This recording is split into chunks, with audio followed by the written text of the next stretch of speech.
Hello friends, welcome to மாங்கனி சமையல். இன்னைக்கு நம்ம மாங்கனி சமையல்ல ரொம்பவே டேஸ்டியான தேங்காய் பால் சாதம் எப்படி பண்றதுன்னு பார்க்கலாம். இந்த தேங்காய் பால் சாதம் செய்யறதுக்கு அரை மூடி தேங்காய் இருந்துச்சுன்னா போதுங்க, டக்குன்னு ஒரு 10 நிமிஷத்துல செஞ்சு முடிச்சிடலாம். டேஸ்ட் ரொம்பவே சூப்பரா இருக்கும். தேங்காய் பால் சாதம் பண்றதுக்கு ஃபர்ஸ்ட் ஒரு குக்கர்ல 2 டேபிள் ஸ்பூன் எண்ணெய் சேர்த்துக்கோங்க. கூடவே 1 டேபிள் ஸ்பூன் நெய் சேர்த்துடலாம். எண்ணெயும் நெய்யும் நல்லா சூடானதும் இது கூட ஒரு பிரியாணி இலை, ஒரு சின்ன பீஸ் பட்டை, 3 லவங்கம், கூடவே 2 ஏலக்காய், ஒரு மராட்டி மொக்கு, அப்புறம் சின்னதா ஒரு ஜாதிபத்திரி.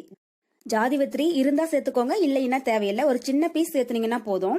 இது லைட்டா கலர் மாறினதும் இது கூட 2 பெரிய வெங்காயம் நல்லா மெலிசா நீளமா கட் பண்ணி எடுத்து வச்சிருக்கேன், அதை உள்ள சேர்த்துடலாம். வெங்காயம் உள்ள சேர்த்துட்டு இதை லைட்டா வதக்கி விட்டுக்கோங்க. தேங்காய் பால் சாதத்துக்கு வந்து வெங்காயம் அதிகமா வதங்கக்கூடாதுங்க, லைட்டா வதங்குச்சுன்னா போதும். அப்பதான் நமக்கு தேங்காய் பால் சாதம் வந்து நல்லா ஒயிட் கலரா இருக்கும், டேஸ்டும் ரொம்பவே நல்லா இருக்கும். பாருங்க, இப்ப வெங்காயம் ஓரளவுக்கு வதங்கிடுச்சு. இது கூட 2 டீஸ்பூன் இஞ்சி பூண்டு விழுது சேர்த்துடலாம். கூடவே காரத்துக்கு 3 பச்சை மிளகாய். நான் 3 பச்சை மிளகாய் எடுத்திருக்கேன், நீங்க உங்க காரத்துக்கு தகுந்த அளவுக்கு சேர்த்துக்கோங்க. பச்சை மிளகாய் சேர்த்துட்டு இஞ்சி பூண்டுடைய பச்சை ஸ்மெல் போற அளவுக்கு நல்லா வதக்கிடலாம். நம்ம காரத்துக்கு வேற எதுவும் சேர்க்க போறது கிடையாதுங்க, அதனால உங்களுக்கு எந்த அளவுக்கு காரம் தேவைப்படுதோ அதுக்கு தகுந்த மாதிரி பச்சை மிளகாயை சேர்த்துக்கோங்க. இப்ப இஞ்சி பூனுடைய பச்சை ஸ்மெல் போயிடுச்சு. இது கூட அரை கைப்பிடி அளவுக்கு புதினா இலை சேர்த்துடலாம். கூடவே அரை கைப்பிடி அளவுக்கு மல்லி இலையும் சேர்த்துட்டு இதை லைட்டா வதக்கிடுங்க.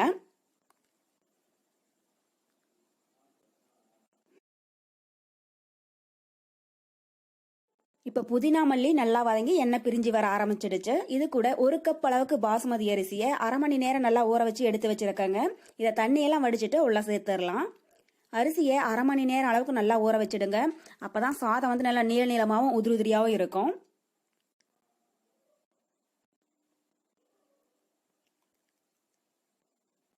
அரிசி உள்ள சேர்த்துட்டு அரிசி உடஞ்சிடாம பொறுமையா ஒரு டைம் கலந்து விட்டுடுங்க.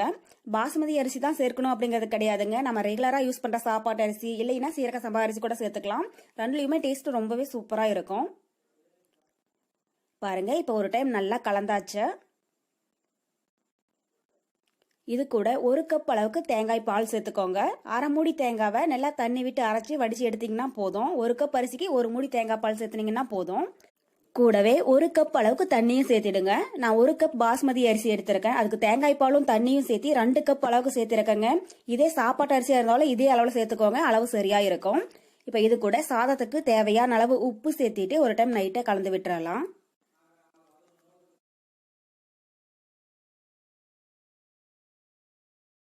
தேங்காய் பால் சாதம் செய்யற போது உப்பு 1 கல் கொஞ்சம் ஜாஸ்தியா இருக்கிற மாதிரி சேர்த்துக்கோங்க, அப்பதான் நமக்கு சாதம் வெந்து வரும்போது அளவு சரியா இருக்கும். சாதம் ரெடியானதுக்கு அப்புறம் உப்பு சேர்த்தோம்னா சரியா இருக்காதுங்க, அதனால ஃபர்ஸ்டே தேவையான அளவு உப்பு சேர்த்திடுங்க.